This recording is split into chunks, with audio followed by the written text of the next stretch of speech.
On today's DNVR Broncos podcast, we are talking about the big NFL news of the day. We're hearing from Brian Baldinger, who was at the NFL's Pass Rush Summit put on by Von Miller, and the Broncos, a couple of Broncos were there, and then we're also hearing from Pat Surtain over the weekend, and a big show starts now.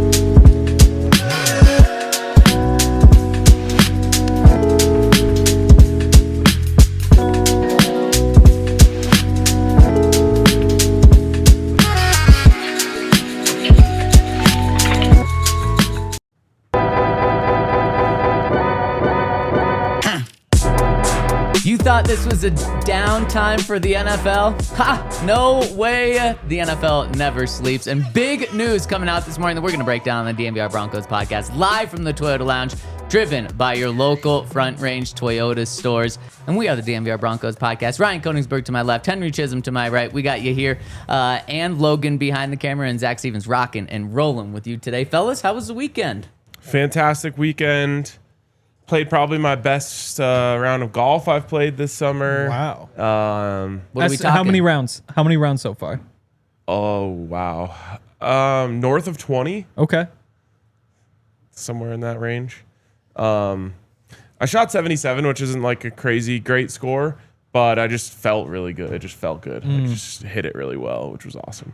That's a humble brag, though. 77, not feeling the best.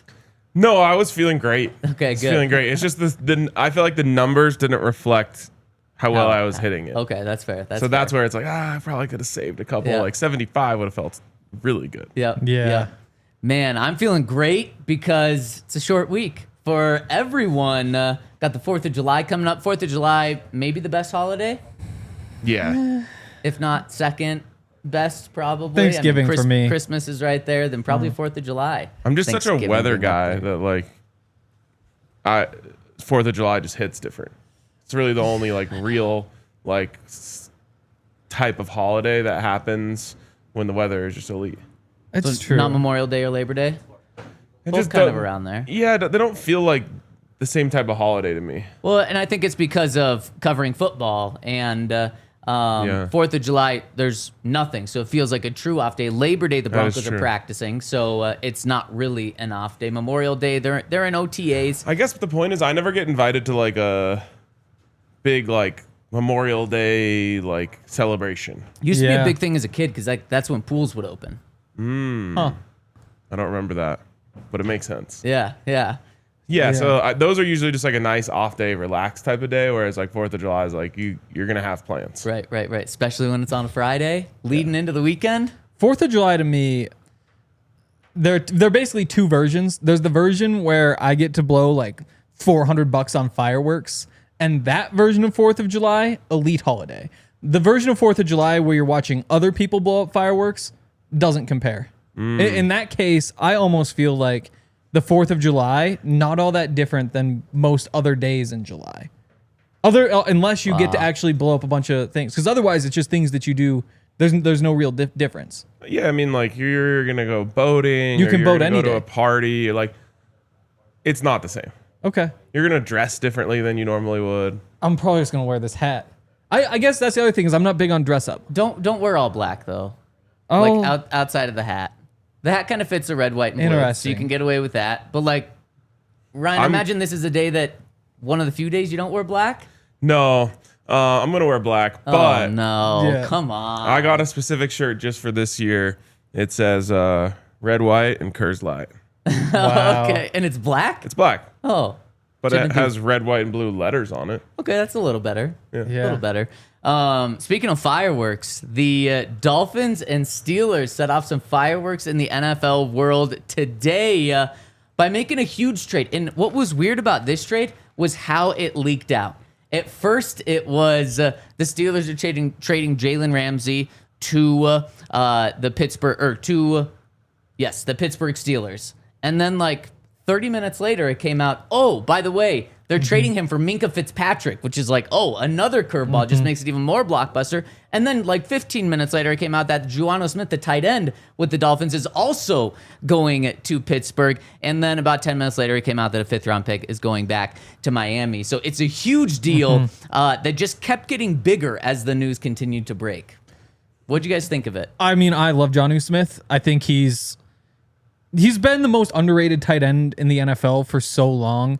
And then last year he gets the Pro Bowl and puts up all the big numbers and stuff. But as like a guy you can just move around and do all sorts of different things with in that Steeler offense just makes so much sense because like they have like their 2 big tight ends with Darnell Washington and Freiermuth. Yeah, it's for Freiermuth there. I always get him confused with the Bears guy. But you get to put one of those guys on the field and flex Jonnu around. That makes that offense so much more fun, especially with Arthur Smith in control. So that to me was like, you look at the first wave of the trade and you're like, okay, like I'm not really sure which side I'd take. But then getting Jonnu Smith in that offense, I really love this for the Steelers. I think the Steelers won the trade, but do you guys remember my take immediately after the Luka trade?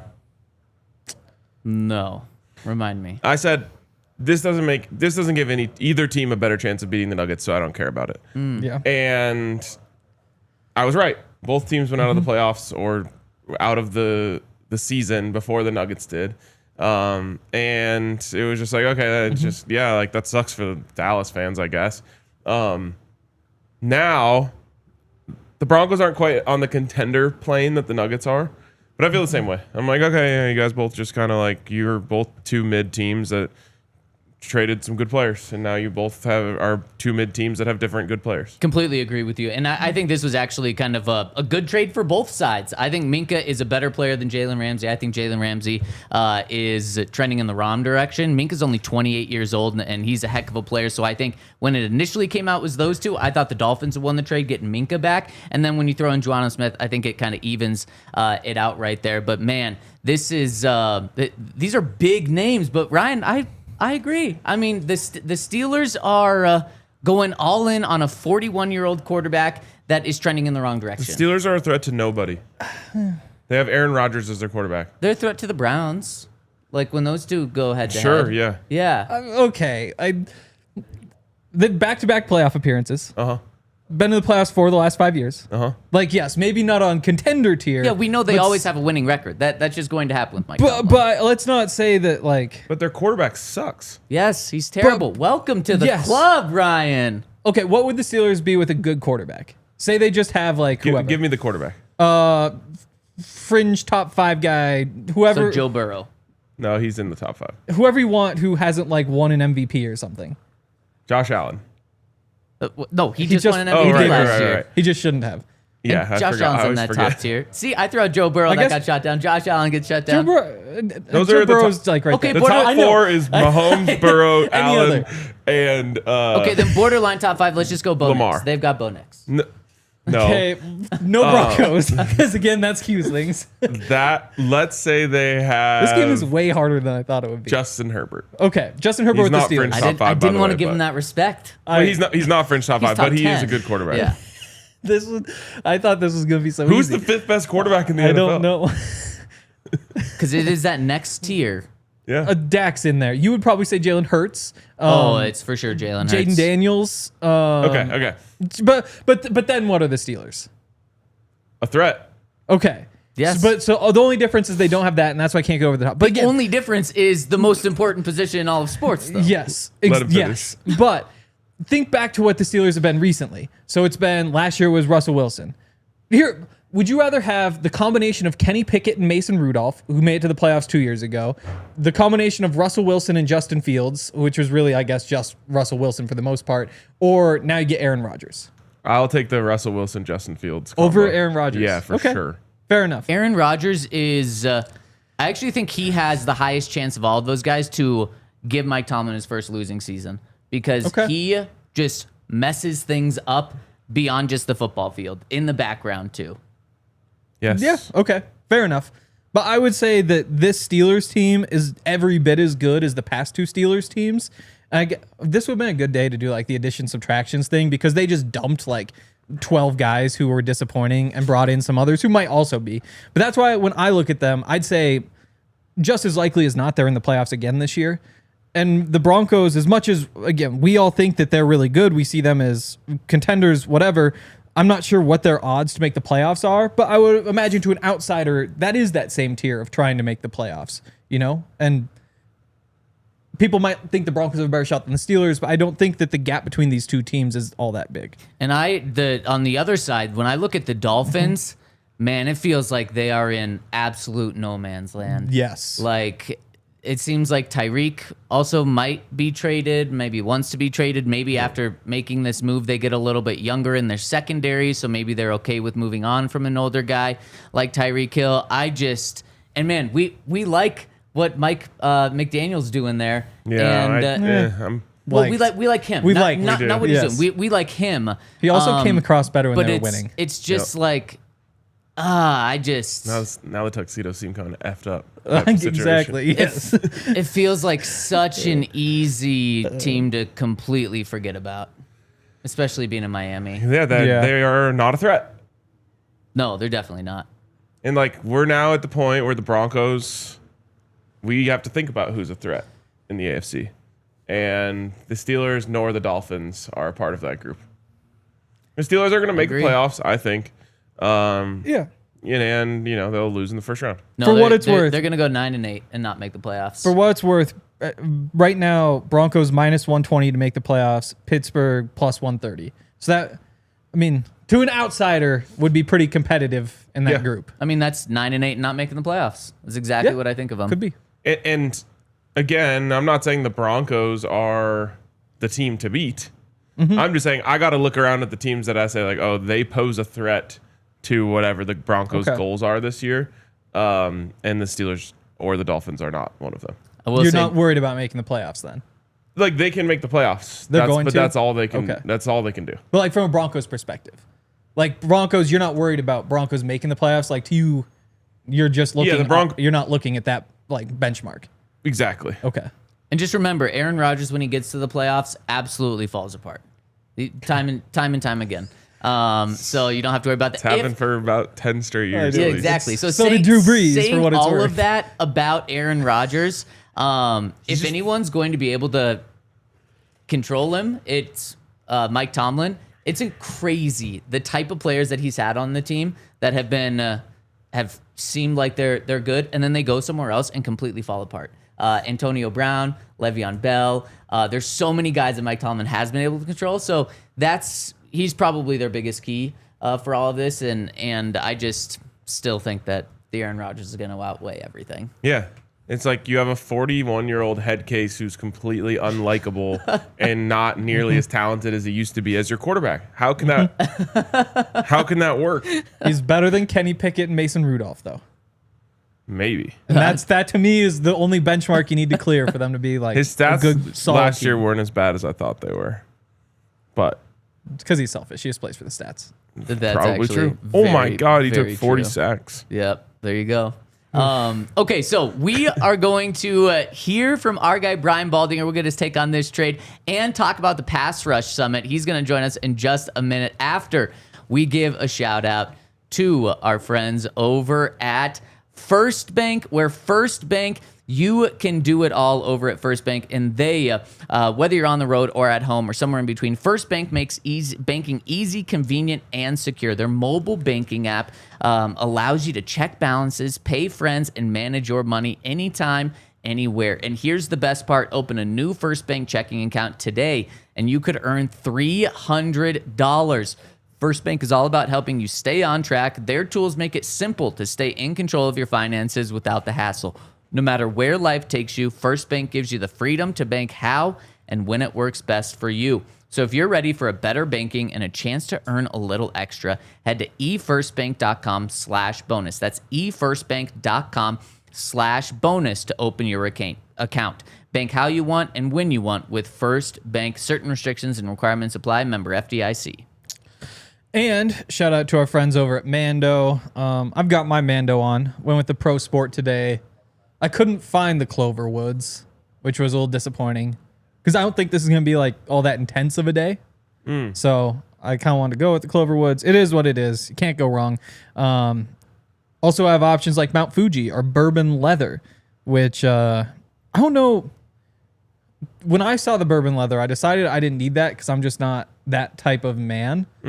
Not manly enough. Exactly. But in my mind, it was like this older man who wears it. But there are young people who also could pull off the bourbon leather. Man, in Montana, I feel like they'd be disappointed in you. I feel like bourbon leather is what they go for up there. Maybe that's what it is because like I grew up around so many people who actually have earned the right to wear the bourbon leather that to me, even honestly, looking around Denver, like if I could pull off bourbon leather better than half these people. But that's not the point. The point is it's all really good. You can choose whatever you want. They've got all sorts of products, whether it's the solid stick deodorant, which comes in the Mando starter pack, along with the cream tube deodorant, 2 free products of your choice, and free shipping. As a special offer for listeners, new customers get $5 off a starter pack with our exclusive code. That equates to over 40% off your starter pack. Use code DNVR at shopmando.com, shopmando.com. Please support your show and tell them we sent you. Smell fresher, stay dry, and boost your confidence from head to toe with Mando.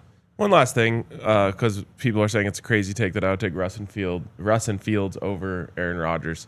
At least Russell Wilson still loves football. That's true. At least Aaron Rodgers can still play football. I don't know if he can. Okay, fair enough. I don't know if he can. Fair enough. No, I'm not pro Aaron Rodgers. It's just that compared to what they've had, it's a step up. No. One more shout out. I want to remind everyone that we've got our Die Hard sale going on. It might end this week, so you want to get in on that, where it's $36 off of $79.99 for this week. You can scan the QR code on the screen and go to thednvr.com/intro to get in. Henry dropped a piece over the weekend. I dropped a piece this morning, so there's plenty of Broncos content over there, plus Nuggets, Avs, Rockies, especially with free agency and the draft for those two teams wrapping up and then starting this week. You want to make sure that you get in on the Die Hard offer, and of course it comes with a free t-shirt and is going to go for an entire year, so you're going to be rocking and rolling with us. And when you do, drop in the Twitter chat and make sure to say hi. I saw a random stat this weekend that was so mind-blowing to me. The Broncos, I think, were 3rd in the NFL last year in run block win rate. Yes. And that just doesn't compute. Yeah. It's because the running backs. I mean, that means the running backs were so bad. Sean Payton has said time. We do have Baldy. Okay, I didn't hear the ring. So let's go out to our guy, Brian Baldinger, the legend. It looks like you're home from the Pass Rush Summit, Baldy, but how was it? It was great. It was really good. Vaughn started this thing 9 years ago, Von Miller. And when he first started it, he was under pretty good attack from the organization, from other people going, why are you giving away these trade secrets like this? And now it has grown to the point where, you don't hear the noise anymore. Yeah. And honestly, as a fraternity, I mean, Chris Long was there. We had a lot of, veteran guys that, had great careers. Sean Merriman was there. But honestly, now what happens is when somebody like, say, a Milton Williams gets paid from the Philadelphia Eagles to New England Patriots, everybody sort of applauds. They feel like they're helping each other out within the fraternity. Well, you could go compete against each other. George Karlaftis in Kansas City has learned from Chris Jones and other guys in the history of that organization. Great pass rushers, Jared Allen, Neil Smith, Bill Moss, whatever, Justin Houston. I mean, you share the knowledge and you help each other kind of grow and get better. Whether it's a move, whether it's learning a mentality, whether it's getting better at twist stunts. Understanding opposition's formations or play calling, all those things kind of get discussed. So to me, it's really cool. Is it bad that I don't like that? Like from a Broncos perspective, I want the Broncos to keep their secrets. Or like Victor Wembanyama just said that he spent 45 minutes talking to Nikola Jokic. And as a Nuggets fan, I was like, well, don't tell him all the secrets. Those are your secrets. That's what makes you special. Yeah. No, because that's what fans should think. It should be, your team should just keep it within the team. And, we don't like seeing guys, talking to other guys on other teams before the game, kibitzing with them or picking them up off the ground. We're selfish. Fans are selfish. They just want every Denver Bronco wants to destroy everything about the Kansas City Chiefs. Yes. And so, no, it's not. But that's okay though. If I don't know if somebody, let's just say Savion Jones, who wasn't there, but let's just say Savion Jones learned something from Maxx Crosby and became a better player, you probably wouldn't dislike it so much then. Right. That's true. If it's Zach Allen, helping out, Chris Jones or, I don't know, pick a guy, from the Los Angeles Chargers or something, you probably, wouldn't like it so much. That's true. Yeah, it's a really good point, Baldy. And Jonathon Cooper was there, and he might have been getting a lot of props from guys for getting paid last year. Nik Bonitto looking to get paid. If you're the Broncos and Nik Bonitto, how do you approach this time right now? Because he can get a contract right now. Do you sign him to a deal right now? Do you wait till the season goes on to see just how he responds to a great season last year? And if you're Nik Bonitto, do you bet on yourself, or do you try to take, a 4-year, $80 million deal right now? Well, those are business decisions. I don't know which one is the right one. It's all business. He's put 2 real good years back to back. I would say the breakout year came in 23, but certainly last year. And every good pass rusher, whether you're T.J. Watt, Trey Hendrickson, out there looking for deals right now. I mean, you're looking to stack double-digit sack years together. They're not easy to get, especially once you become a name the way Nick has.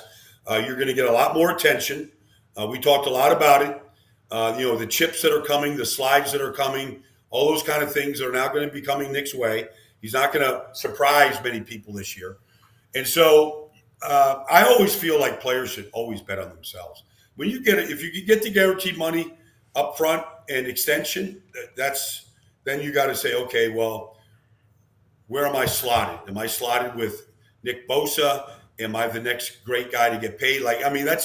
Those are decisions that Micah Parsons has to make right now. Nick has to make where you believe you should be slotted, because teams aren't just going to throw you the top money at the edge rushing position. They're going to make you fight for it. Most teams are like that.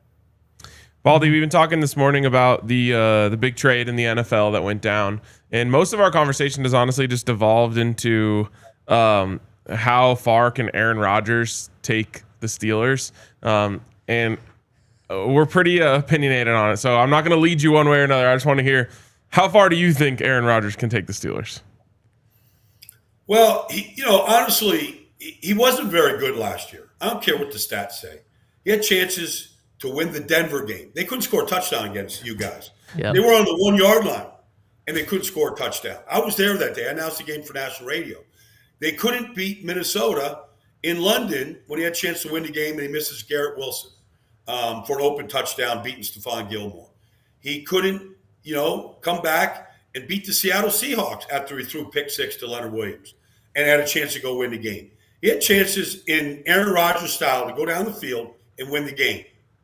And he couldn't do it last year. And you could say, well, he had a bad ankle, bad knee, and, it took him a while to get healthy. That might all be true. And he had to come back from a major Achilles tear, and that might be true.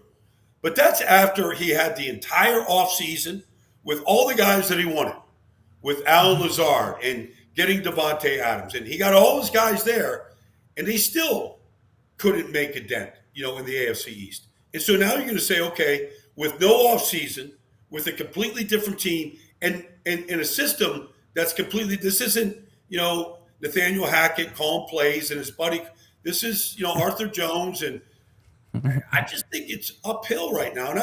And look, I want all quarterbacks to play well. And I'm not here to bash. I mean, we know what his stats are, but you can't put Hall of Fame numbers up next to a player when he's going to be 41 years old and say he's going to play at that level, because most guys don't improve at that age. We saw from Peyton.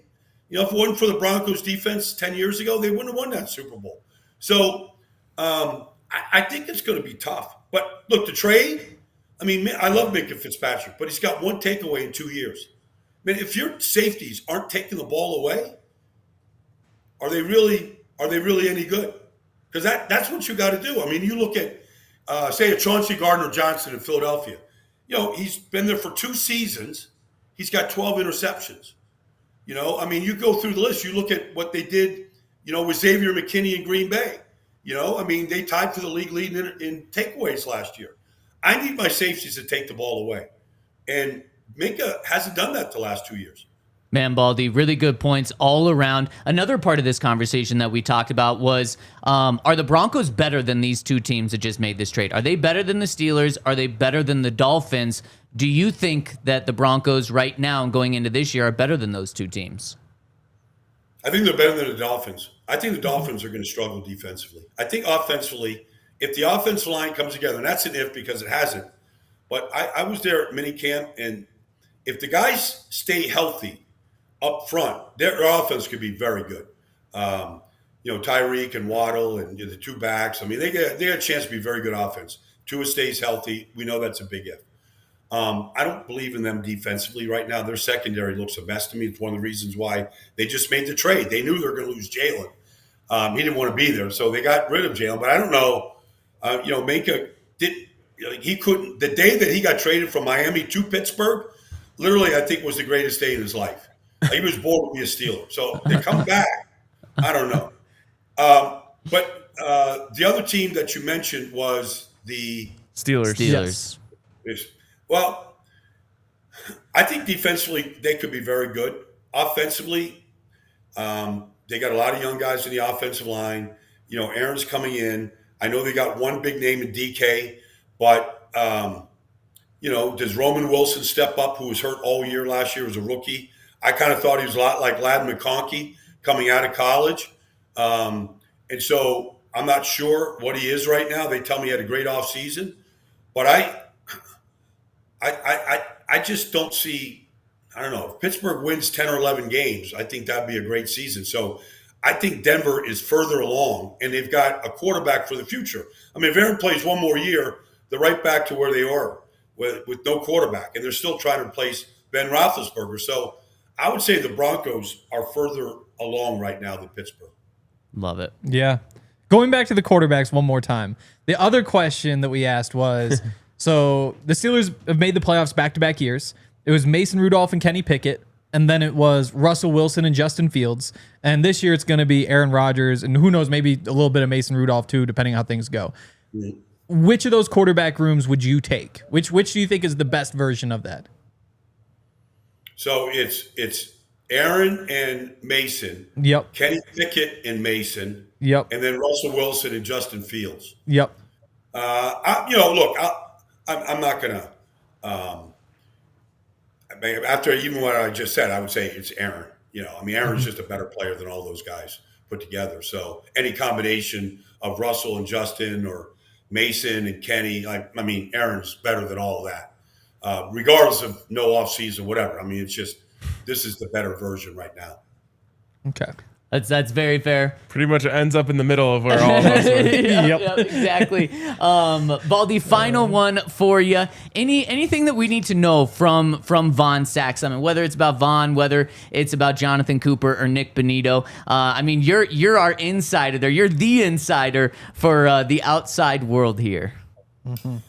So Von's agent is a former teammate of mine at Duke, Joby Brandon. He runs Vanguard Sports. They were a big promoter of this event. So I see Joby every year at this event. But I've been friends with Joby for 40 years. So we run into each other every once in a while. But he's been Von's agent since the beginning.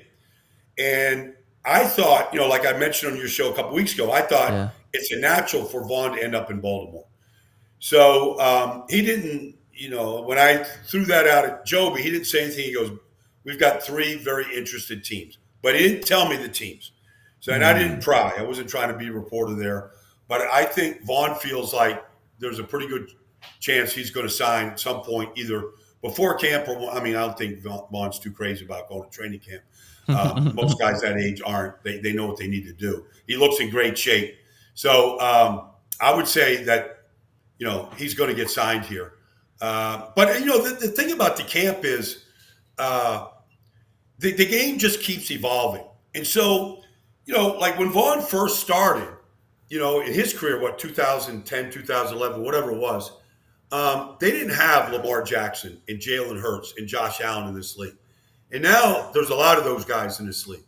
And so the way that you rush right now is a lot different than rushing Peyton Manning or Eli or, some of these guys, Brett Favre at the end of his career.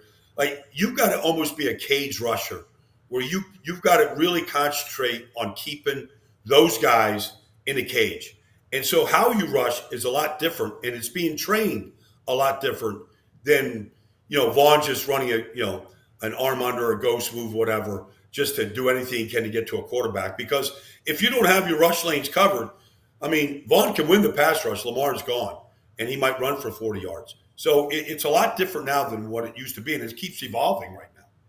That's incredible insight all the way around. Absolutely love catching up with you, Baldy. Welcome home, and maybe we'll catch up with you later in the week, if not next week, but always enjoy our conversations, Baldy.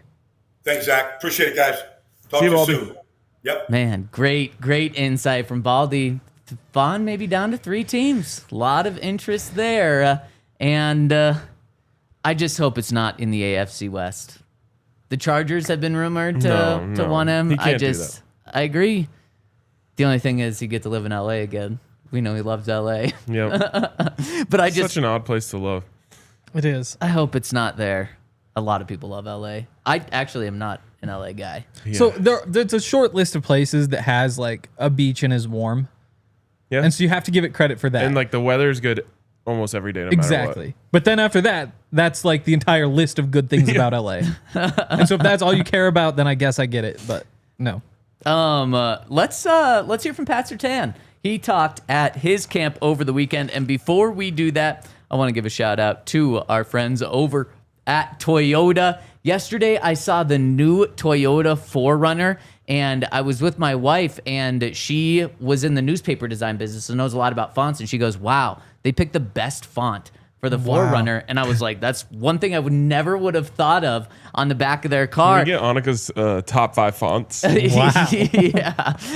And she said, and so that made me think, like, if they're nailing the font on their cars, they're nailing everything about their cars. And that is what Toyota is all about, specifically that 4Runner. It is so nice. And if you're taking a trip to the mountains, the 4Runner is a perfect one. If you want to do some car camping, that's a perfect one to do. You can also do the Land Cruiser, the Tundra iForce Max hybrid truck. Gets that powerful engine. That'll be great for taking out in the wilderness as well. And if you want to get any Toyota, you can visit one of your local Front Range Toyota stores at a location near you. AutoNation Toyota, Arapahoe and Centennial, Corwin Toyota in Boulder, Groove Toyota in Littleton, Mountain States Toyota in Denver, Stevenson Toyota East in Aurora, and Stevenson Toyota West in Lakewood. Toyota, the official automotive partner of the NFL and the official vehicle of DNVR. Let's go places. Also, shout out to our friends over at Empire Today, the best in the business when it comes to flooring. And my favorite part about Empire Today is they know what they do. They know their role. Like a great football player knows their role. They accept their role. They lean into their role. And Empire Today has leaned into their role as the flooring people. They're not trying to say, oh, we should also do ceilings and pillars and, garage doors. No, they know that they're about floors, and they're the best at it. And what's even better is that you can get $350 off your new floor when you go to empiretoday.com/DNVR and use that code DNVR for $350 off your brand new floor. Shout out to our friends over at Empire Today. That's empiretoday.com/DNVR for full details. And really quick, before we get into the Pat Surtain interview, it is interesting how Baldy kind of fell right in between all of us. Yeah. He clearly does not believe in Aaron Rodgers, but he also clearly doesn't believe in Mason Rudolph, Kenny Pickett, or Russell Wilson or Justin Fields either. Someone in the Toyota chat put it was, I don't remember who it was, so apologies, but said, damn, Baldy was even harder on Aaron than the guys were. Which is a tough look for the person in the comments who said that we don't know ball for not thinking Aaron Rodgers is good. Because now he also thinks that that Brian Baldinger doesn't know ball. Yeah. Wow. I think he knows the most ball. He does. Of I anyone. feel like I know ball pretty well because I said I'm not pro Aaron Rodgers. He's just better than those guys. Yeah, but you also were like a little bit threatened by Aaron Rodgers. Was I threatened by him? That was the you were. vibe I got. Yeah. Also, so a couple things in the chat. I have another side note too. First one, somebody said they like your jumper. Yeah, I don't. So- nothing about this looks like a jumper, but I That appreciate would be the compliment. crazy if you were wearing a jumper. So then I figured immediately that's got to be a weird British thing, and it is. They any sort of pullover or call it like a sweater crew neck. they call Really? a jumper. Oh, see, in America, Yeah. a jumper is like a one piece, right? Yeah, like a jumpsuit. Yeah, Exactly. yeah. And- Okay, so and then I thought maybe they were apologize. Thank talking you for about the- his jump shot, but it definitely couldn't be that. Oh, it could be that. I just haven't displayed it on the show. But okay. Yeah. Yeah. I mean, I love this one. It pretty much anytime you go to, for the people that are outside of Colorado, anytime you go to a small mountain town in Colorado, they're going to have this with either Colorado True. across it or Vail, the Vail. Steamboat, I think I Aspen. have a Vail, a Breckenridge, a Aspen one. And the cool thing about them, they're all like, It's like Pokemon. they're for all you. like $23. And so for like a jumper, that's very affordable, especially when you go to Aspen and something's $23. You're like, yeah, I'm definitely buying that. So me and Lexi just went somewhere. Mexico. And she was like, do you want to buy anything? And I was like, I don't know when I would need a thing with a place on it because I'd only want to wear it in that place. Yeah. So like if I had the thing that said Cabo on it, then I'd be like, well, I'm not in Cabo. So Oh, I actually disagree. I think this is like Russell Wilson wearing his own jersey. Like, Like you don't wear. It's like the old like you shouldn't wear a band's shirt to their Yeah, concert. yeah. Exactly, Okay. exactly. Okay. So I would actually do the opposite. Oh. I wouldn't wear my Vail one. you in wear Vail. it anywhere else. Anywhere else, yeah. Interesting. Yeah, and I'm actually not anti wearing the band's shirt to the concert. I'm not either. I don't think you should buy a shirt at the concert and put it on at that concert. Like Sa- save it for the Interesting. next one. That's Okay. fair. Yeah. That's the other thing because You here? Put a mic on. We need to hear you talk. yeah, we need to hear you. So the thing is, if you lose it, like Hank did during the NBA Finals, it's That's not right. worth it. I think you should wear it, and I think that's why it's acceptable instead of carrying it around. Totally right. fair point. That's why I buy the shirt on the way out. Okay, that's smart. Unless they sell out. Would that be the longest They line? do. Also- They have sold out of the one I wanted before because of that strategy. What about people going to other places? So, like, say I go to Paris. Not that I ever would go to that place, but I buy a shirt that says Paris. I bring it back and give it to you. No. So you don't get to wear the Paris shirt So- because you didn't go? Great point. This actually leads into something that I've been wanting to talk about in this topic. So my new thing is like I want a hat from all of the cool golf courses I play. Okay. I'm getting way too many hats, by the way. I feel that. But then the other day, Allie got to go to the Sanctuary, which is like maybe one of the hardest courses in Colorado to go to because Yes. you can't just like play. You have to be part of like a charity golf tournament. And we were doing something with the Big Brothers Big Sisters at their charity golf tournament at the Sanctuary. So then she texted me. She's like, "Do you want a hat from the Sanctuary?" And I was like, "No, like I haven't earned it." played it. You know, like Yeah. exactly. Like well, I can't have the hat until I play the course. Yeah. So I can't have the Paris shirt till I've played the proverbial course, gone and visited the Eiffel Tower, whatever you do there. Yes. Very fair. Also, really quick, somebody else said I look like I'm on a ketamine diet, which I imagine means No, they drugged said out. they look like you're on ketamine. I've never seen a person on ketamine, so I'd imagine not good. I think they were Look in the saying mirror, you're. and that's pretty much the look. I think they were saying you were like very slumped in your chair. Oh, that- I do have a It tendency is a to do horse that. tranquilizer, so that would I could see how it would like kind of bring you down. Yeah. I didn't know that. And then the final thing was you're talking about floors. Did you see the stupid PFF thing?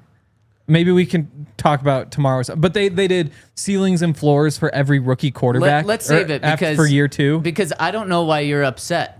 It doesn't make any sense to me. No, it's awful. That's no, why no, he's upset. you being upset Oh, really? doesn't make any sense to me. Over the PFF, what is it? Especially the The thing hell off. that you are so upset about. I kind of want to talk about it because I have no idea what you guys are talking about. They said Bo's ceiling is Drew Brees. His floor is Mac Jones. But Henry's Bo Nix upset. can run. He's also already better than Mac Jones. Exactly. Henry's upset at the ceiling part though. No, And I Drew mean, Brees' ceiling. That's what I think- I'm confused about why he's upset. here's Wait. a stat. Mac Jones, 419 rushing yards in his career. Bo Nix, 430. So Mac Jones starts 49 games. Bo Nix has 1 year, already in front, not even similar players. Drew Brees, 752 rushing yards. Bo Nix is already halfway there. Drew Brees started 286. So you're just saying like the comps aren't fitting. Those aren't the players that they would be. It's like they just didn't watch. But is a ceiling a comp though? It should I be. feel like ceiling is just like career arc. They can be this good of a player, not like they run. If it said like comp ceiling, I'll take Drew Brees being a comp for Bo Nix. That's not going to make me upset in the slightest. I understand upset Hank's because point it's here wrong, because it's just like Bo Nix is the best version of Bo Nix would look nothing like Drew Brees, or at least there would be some similarities in terms of like but the best version of Bo Nix, like you should aim for someone who plays the game in the style that he does. Exactly. I mean, outside of the rushing, it's pretty close. And it's not like Bo is 1,000-yard rusher. Like 400, that is a lot. He does have more wheels than Drew Brees, but I think the comp is totally fine. Give me and also the righty ceiling. Steve Young instead. If we want to go crazy, you know. Yeah. Did they only compare to like recent guys? For the most part, yeah. Yeah. I think like Jaden Daniels, Lamar Jackson, Kyler Murray. It's like that's so freaking lazy. Like I did. Yeah, I'm not bothered by it at all. Ugh. But okay, how about this? Bo Nix's rookie season was better than anything Mac Jones has ever done. Yes. But that's a floor. He's already past that the floor now is Bo Nix. The floor. That's not the floor. I don't want to say this because I think Bo's only going to go in the right direction, but Mac Jones had a good rookie season. Yes, So just maybe not that's as good what as Bo's. No, totally. I agree. Maybe that I don't know. I don't want to focus on the floor though. At least say running Mac Jones. Yeah. At least say like Mac Jones with But a they little didn't. juice. But they didn't do that. No, they didn't. And that's what any of pisses them. me off. Yeah. Yeah, I don't know. Again, if someone's giving a ceiling to Bo Nix of Drew Brees, I'm just gonna accept it and be okay. In your world, they're basically saying like his ceiling is Hall of Famer, his floor is bust, which like you could basically say about any player. Exactly. But again, that's not what Henry's upset about. He's upset about the Drew Brees comp. Because the Drew Brees comp, He has they half as use many two rushing yards, and the guy played till quarterbacks he who was are 40. statues in the pocket. Yeah. For a quarterback who is incredibly mobile. Yes. Yeah, I'm not. At least give me like modern Drew Brees and be like, okay, I guess maybe like in today's game, Yeah, Drew Brees is like. But they just didn't do that for any of them. So no, I'm not so it's gonna- garbage. I like that Henry's fired up about this. Burn Yeah. PFF to the ground. It's just lazy. Can we quickly just return to the rushing run block win rate thing? Yeah. I've pretty much gone my entire life believing that running backs were entirely dependent on offensive line. I never thought of it the other way, that an offensive Yeah. line could be dependent on the running backs. And people inherently will think that the Broncos offensive line couldn't run block based on the numbers from last year. No, it's a new thing in the NFL in the past 3 years where people are realizing running backs matter. Because before that, it literally was running backs do not matter. Well, and I think it's probably because I grew up in the Mike Shanahan system, where it's just like, Yeah. put anyone out there, that's a 1,000-yard rusher because these guys are so good at executing this scheme. And it's like the offensive line actually did execute Sean Payton's run blocking scheme last year, and the running backs They don't know how to set fumbled up it. blocks. They run into their linemen. This is exactly why the Broncos now have a completely new room. And you might say, okay, well, there's still Audric, there's still Jaleel, there's those guys. Not really. And for all intents and purposes of guys that are going to touch the ball in a game, we went through it. Sean Payton's running backs, third running backs on a team, get 4% of carries when they're good. Less than that. Or 4% of snaps, not even carries. The running backs from last year aren't going to touch the ball this year. That's why they used the second-round pick on RJ Harvey. That's why they went out and got J.K. Dobbins, is so that none of them touched the ball this year. It's the harsh reality of how bad it was last year.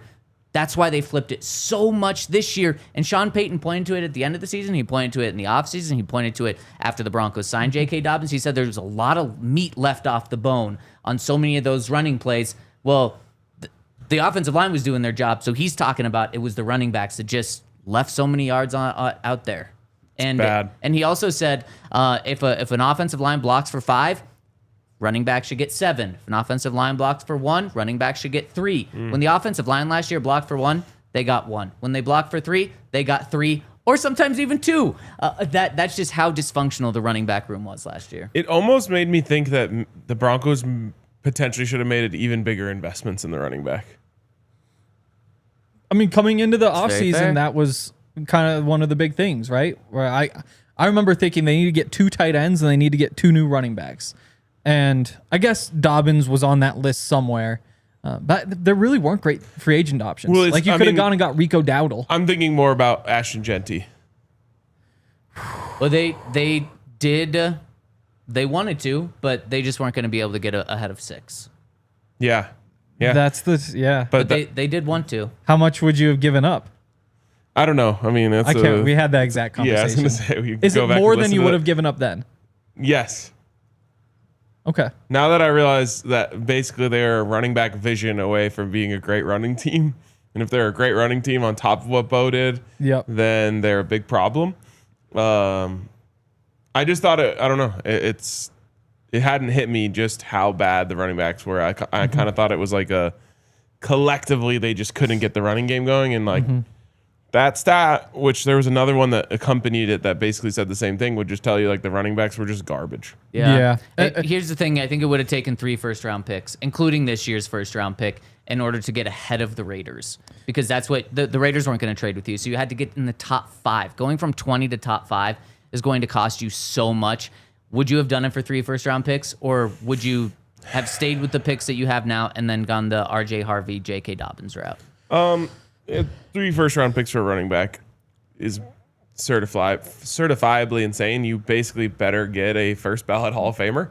And Ashton Genty has that type of upside, but no, I don't think you can do it. I agree.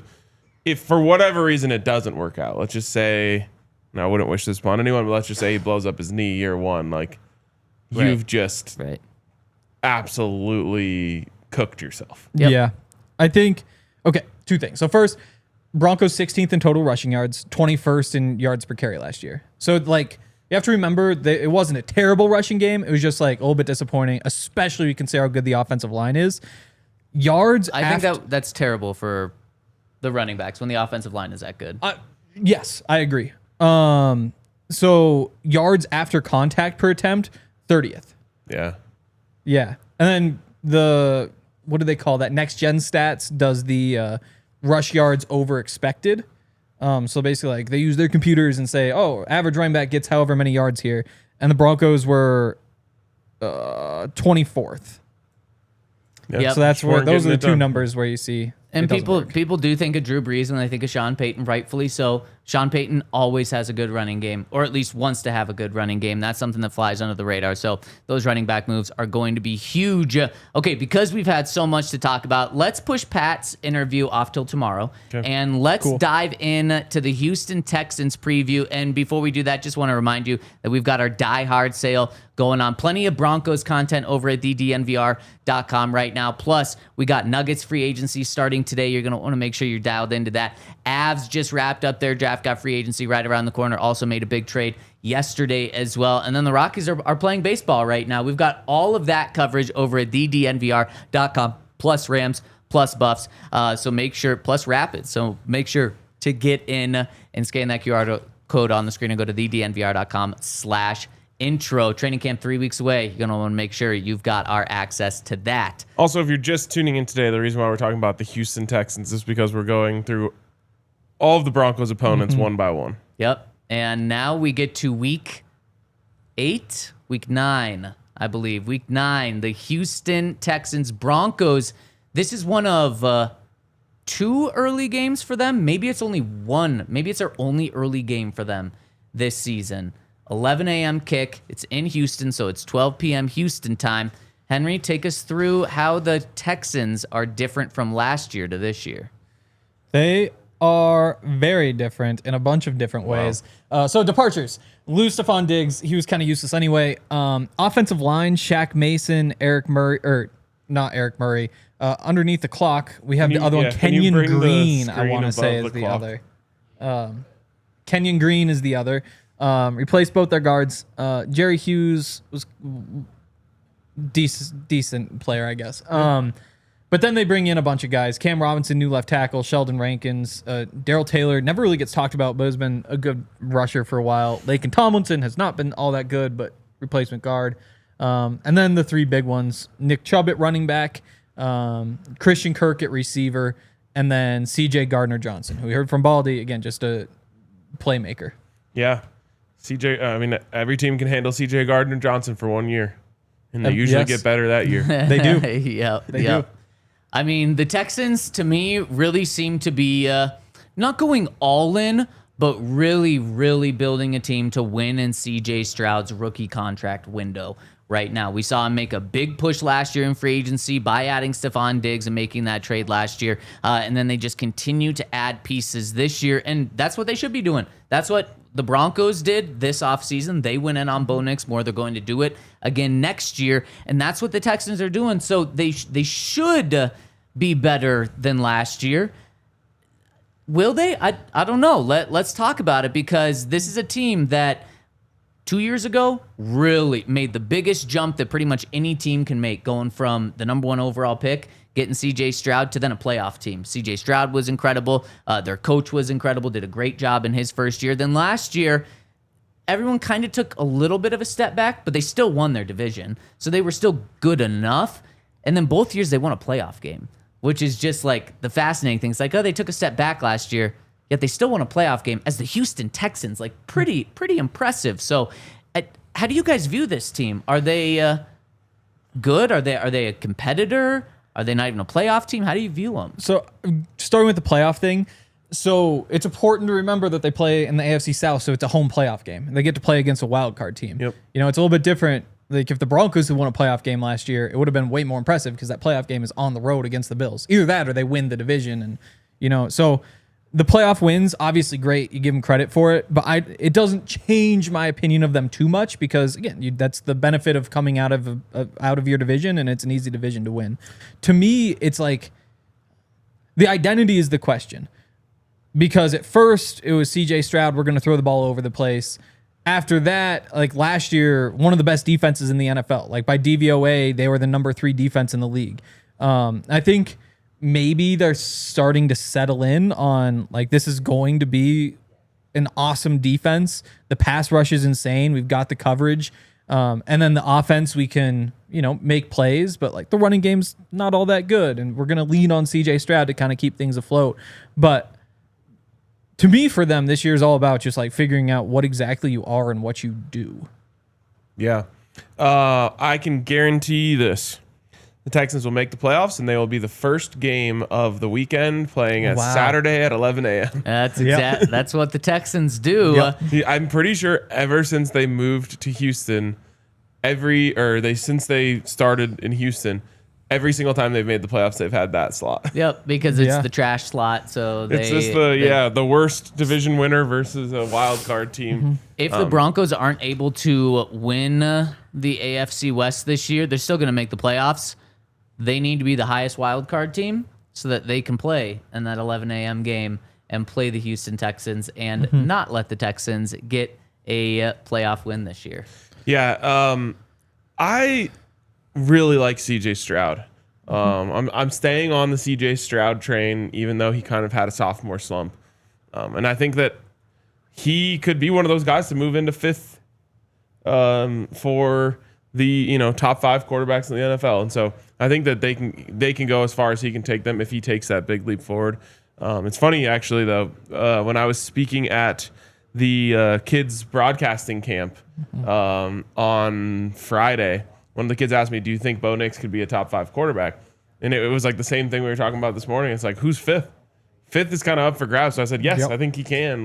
And I think CJ Stroud is in that same conversation of like that last spot in the top 5 is kind of up for grabs. And it's going to be on one of these young guys, I think, to move their career forward and take that spot. Assuming Rodgers doesn't take it again. What? Absolutely Assuming not. Rodgers doesn't take it again. Yes. CJ is, I think he's going backward a little bit. And I think it's going to continue to go. I don't think he's going to be bad, but I think he's going to be an average quarterback. And what happened this offseason was not good for him at all. He didn't practice for the majority of the offseason program because of an injury to his throwing shoulder that he was rehabbing from. And man, that's not a good sign if that's still impacting you in April and May. It might be better, but throwing shoulder, that bothers me. So when did that injury occur? I don't know. Because to me, it would do a lot of explaining as to why he had a sophomore slump if he was dealing with a shoulder injury. Yeah, that's and I don't know. But I just I think these Texans are a 9.5 win team this season, and if they get that 10th win, that probably means they get the division. If they don't, I don't know who you believe in. I definitely don't believe in Indianapolis. The Jags, it's all on Trevor Lawrence. If he's going to be a top 10 quarterback, like borderline top 10, they probably make the playoffs and they win that division. And then the Texans don't even make the playoffs. If he just continues to be very underwhelming, then it's probably just going to be the Texans. Who's the fourth team in that division? Why can't I think of it right now?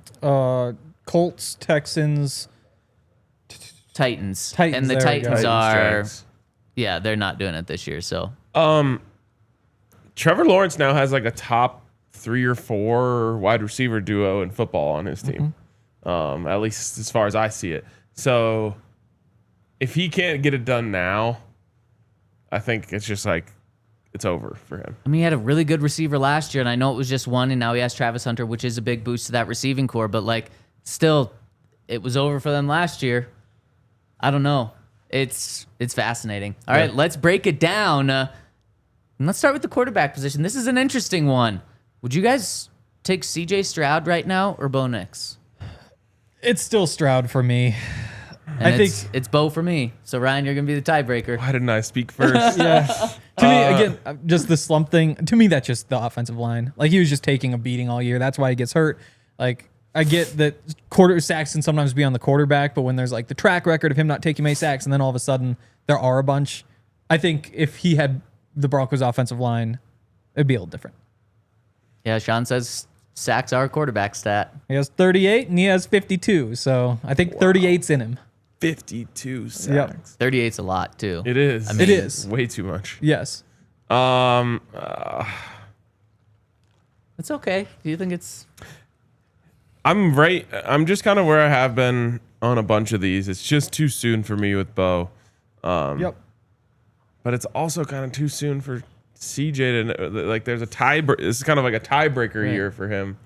Like with Justin, you gave the lean to Justin Herbert over Bo because he has the longevity and it's way more than just one more year. Consistently, year over year, he's been slinging the rock. And to your point, why you're struggling right now is because CJ has only one more year, and it's one more year, but it's only one. It's not like 4 more years like Justin. And it was a bad year, so really he has one good year and Bo has one good year. Bo has better coaches, especially offense. I'll go Bo. Wow. All right. Screw it. Boom. I love it. You're Bo leaving. I like it. Now, running backs. This is Nick Chubb signs with the Texans. Then the very next day, J.K. Dobbins signs with the Broncos. Both going in on veteran running backs later in the offseason. And they still have Dameon Pierce. Joe Mixon. Oh, yes. Yeah. And they still have Joe Mixon, too. All right. Yeah, it's probably Joe. Yep. It is. Go with the running backs here. Wide receivers. Here's one thing really quick that wasn't in the subtractions, or departures, which is fair because he didn't depart the team, but they're not going to have Tank Dell this season after that serious injury. He's still on the roster, but man, when they had Tank Dell and Nico Collins, and then they added Stephon Diggs, now they obviously lost him, but that was like, okay, this can be dangerous. Yeah. But now they're without 2 of those guys, so Nico Collins is a heck of a receiver, but is he Courtland Sutton? And then what's the depth like? Yeah. And Tank Dell, so he had like the big knee injury last year in December, I want to say. It was against the Chiefs. Yes. And then like a few days later, Ian Rappaport said, like, it sounds like he might not be back next year. But then a few days ago, Instagram is making me log in. He put something on Instagram that said, no, don't save my info. He said, he said sooner than you think with pictures. Yeah, It's just a tease. And so again, like by week 9, he's still beginning out. of November. Probably confident that week 9 he's still out. 11 months still would probably be too soon. Yep. Who is their number 2 wide receiver without Tank Dell? Yeah. It's Christian Kirk. Yeah. Not bad. Yeah. And then solid number 2. Still have John Mechie there. And then drafted Jaden Higgins in the second round. And Jalen Knoll. They doubled up in the third round. The two Big 12, both Iowa State. Both from Iowa State. Both Iowa State receivers, yes. Man, they've just got like, they can either really raise their ceiling with this group or really lower it. I don't know. We're going to wrap up this conversation over in overtime, so make sure to check us out over at thednvr.com to finish the conversation. That's overtime over at thednvr.com. So Cortland versus Nico is really interesting just statistically. Over the last 2 years, Cortland would have 18 touchdowns. Nico would have 15 touchdowns. Nico has about 2,300 yards over the 2 years. Cortland has 1,700. So Cortland with a little edge on touchdowns. Nico with a little, maybe a significant edge on yardage, a little bit more. But I feel like that one is kind of just a stylistic preference. Like it's pretty neck and neck for me. Yeah. And they kind of play similar too. Both really big body receivers. You can throw it up to them and they're both probably going to come down with it. So is that kind of just a wash? Nico, less catches, but more yards per catch. Yeah. Actually 60, 81. No, they're actually basically the same on catches with Nico, a little ahead on average yards per catch. I mean, I would call this a draw. Cool. I can then- get behind a draw. So then depth. So Christian Kirk's the number 2. Over the past 2 years, puts up 991 yards per 17 games. Only played 8 games last year and only played 12 games the year before, though. Okay, So, so now again, take but- Marvin Mims' final 4 games. No, If you did Average that, yes, I'm if you just did teasing, that. I'm teasing. But then if you take Christian Kirk's best 4-game stretch, So Christian Kirk's the number 3 in this because you got Cortland and Nico above him. Yep. probably, yeah. But again, like he's played 20 games of 34 the past 2 years. There's a chance he's not even on the field. Yeah, which is, I guess, the problem with doing this in the offseason. Well, if you're going to take Yeah. him away, then I'd go Broncos because Well, yeah, I mean, but you're I'm not not- taking yeah. him away the No. same way you can't take J.K. Dobbins away. No, from I the mean, I running back, agree. you know? I just It's just felt that's a little like you thought were- in the back of my head. If it comes time to break a tie, there's a nice tiebreaker. Okay, and their next receiver after that was John Mechie. Yeah, I mean, if you spend a second round pick on a guy, Yeah. I would imagine Jaden Higgins is that guy. So Jalen Knoll easy cancel out with Pat Bryant. 2 third-round picks, Yep. I'd say throw them out. And then you have Devon Vele, Troy Franklin. I'd probably Marvin- take Higgins Marvin Mims. over those two. Yeah, Mims. I guess Mims I was thinking more of like a Christian Kirk comparison. This really is close. Yeah, I mean, I would lean Texans. I feel like that's where we're leaning. Okay. Yeah. The fact that it's basically tied for their number 1 receiver, and then Yeah. pretty obviously Texans, assuming health, for number 2. That's where I go, and that's kind of where I feel like I keep ending up in this situation every time. Yep. Tight end. Who is the Texans tight end? Dalton Schultz. So He's good. he is good. I Let's think see if he's we can put actually- numbers to the goodness. I think he's had a down year or two though. Kind of underwhelming. He took a 1-year deal with the Texans 2 years ago as a prove it deal, and I think he really underperformed what he wanted to. So then he signed an extension there. I'd go Evan Ingram here. It is tricky. So Isn't he like 500 yards? 532 last year, 635 the year Yeah, before that, 577, 808 is in there though. Yeah, I mean, we keep coming back to this. Like, do you care if they could block? There's also that. I'd go Ingram. Yeah. So I'm fine with going Ingram here. yeah. I mean, if you take the 4-year sample size, Ingram at 733 per 17 games, 678 for Schultz. So there is a little statistical gap there. What about touchdowns? touchdowns? 4 for Ingram, 5 for Schultz. That is very close. Those numbers are going to go up this year. Yeah. Offensive line, this one's easy. The Broncos, unless you guys want to throw out an argument one way or the other. No, Getting Teron That's a bad Armstead is good for them, but if he plays. yeah, if he plays, that's true. So we land on the same thing that we land on every time. 2 ticks in the other column. And then are we going? Henry mentioned that the Texans defense is good. Are they better in run defense, pass rush, or coverage? Certainly not coverage. Although, like, Derek Stingley is a really, really, really good cornerback. He's that step down from Pat, but still taking Pat every time. Pass rush, Broncos had the best pass rush in the NFL last year. Now, Texans have made some moves, but run defense, is there any argument to be made anywhere, Henry? Pass rush. So the thing about you have Will Anderson and Danielle Hunter. So if either of those guys wind up with 10 sacks, you're going to be disappointed. You know, if you're looking at this saying like, can we get 30 sacks between the two of them? I think the case for the pass rush would be, would those be the Broncos' two best pass rushers if they were Broncos? Because like Nik Bonitto had 13 sacks. Danielle Hunter has like the 17 sack season, only had like 11 or 12 last year.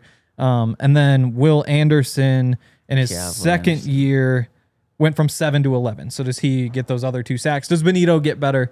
To me, again, Broncos NFL sack leader, they blitz so much that it kind of inflates those numbers. So with all of the cases against the Broncos pass rush, it's just like, if you had to choose 4 guys to get home, would you choose those 2 with Sheldon Rankins, Folorunso Fadusaki, and Tim Settle Jr.?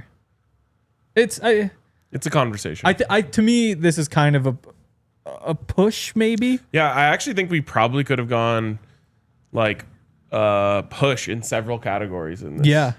No, I think again, like you'd look at all the DVOA stats and you'd say disappointing run games, solid pass games, and defenses that were awesome, led by a pass rush and a star corner.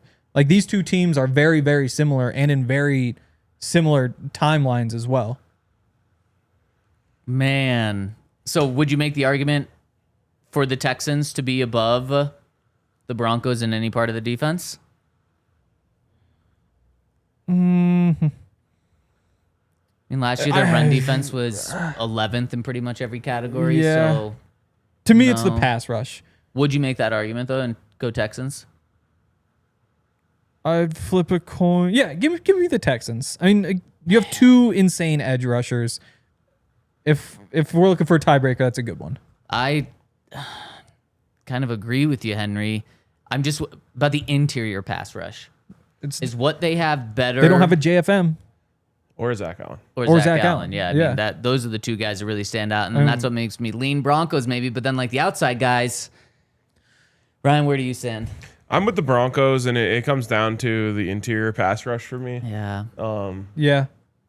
It's close though. I mean, like I said, I wouldn't have been mad if we went. We've never even talked about doing draws, but like we could have gone a draw at quarterback, draw at wide receiver, draw at tight end. Yeah.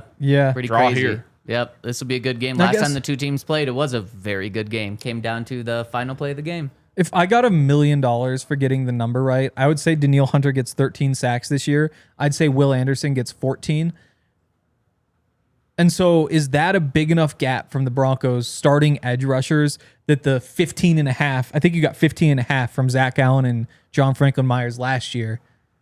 I don't think those 2 edge rushers are that far ahead of the Broncos that outweighs the interior guys. Okay, so I will go Broncos. So we're going Broncos. We're going coverage What Broncos. About run defense? Is there any? We haven't really talked about it. That's probably Broncos. They were the 11th best run defense in many categories. Christian Harris and Azeez Al-Shaair, like that's solid linebackers. Obviously bringing EJ Speed, who put up good numbers for the Colts. But no, if anything, I think you'd probably give them the pass rush. All right. Well, and coach is going to the Broncos. Yeah, although D'Amico Ryan is a hell of a coach. I think he's great, and he's done a great job there. It's just hard to go against the track record and longevity of Sean Payton. It's also just hard with a young quarterback to go against, take a defensive coach instead of an offensive coach when both teams have young quarterbacks. So, yep, I would go Sean as well.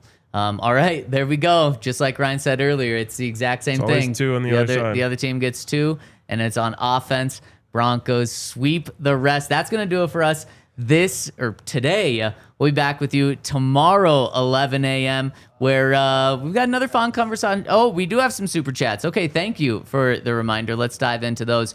First one coming in from our friend Malhai Singh, who says, from last Friday's pod, I feel Steve Atwater should be in discussion for the all quarter century defensive team. At strong safety, he says he's a 2-time Super Bowl champ, Hall of Famer, and Colin Mecklenburg for DN 79 sacks should be included. Mahai Singh, and then a very the last important super thing is, and then he does clarify. He says, I forgot it was 2000s players. Great list, guys. Yes, exactly. That's some of the thing that people forgot. And it wasn't what you've done in the 90s and then you played one season in 2000s. It's only what you've done in the 2000s. So that's how we settled on the list we did. Thank you for listening to Friday's episode, Mile High Sing. And Ivan Sports 95 says, Zach, curious what the last you heard about Court getting a new contract was. They are... it's not as certain that a deal's going to happen than it was after the season. I think it's kind of just, there's no rush right now from the Broncos side. Doesn't mean a deal still can't get done before training camp, but they are in communications with Nik Bonitto on a new deal, Zach Allen as well, and I know there's been communication at least with Nick's side, so it's going to be interesting to follow. Things could happen in the next 3 weeks before training camp starts. It could happen over that next 6-week period where it's training camp and preseason leading up to the season. I was thinking about over the weekend, I'd add Luke Wattenberg to the guys who could get an extension. Because, again, like you're talking about, even PFF put out their center list and had him as like one of the 12 or 16 best centers in the NFL last year. If you got that deal done now, after he has 1 year as a starter versus when his contract expires at the end of the year, that could be the difference between like $7 per year and $13 million per year. And it depends on how they feel about him, but that might be one where you could actually save a lot of money getting it down now if you're willing to commit. Well, I think they're very comfortable with Luke, and that might be a classic one where you just wait till the middle of the season, do it, get him $10 million a year or something instead of that 7 or 13. So maybe later this week we'll break down where contract stuff stands with these guys, because this is an interesting time, and we've got more time to talk about this week. Thank you for tuning in with us, and we'll see you tomorrow on the DNVR Broncos podcast.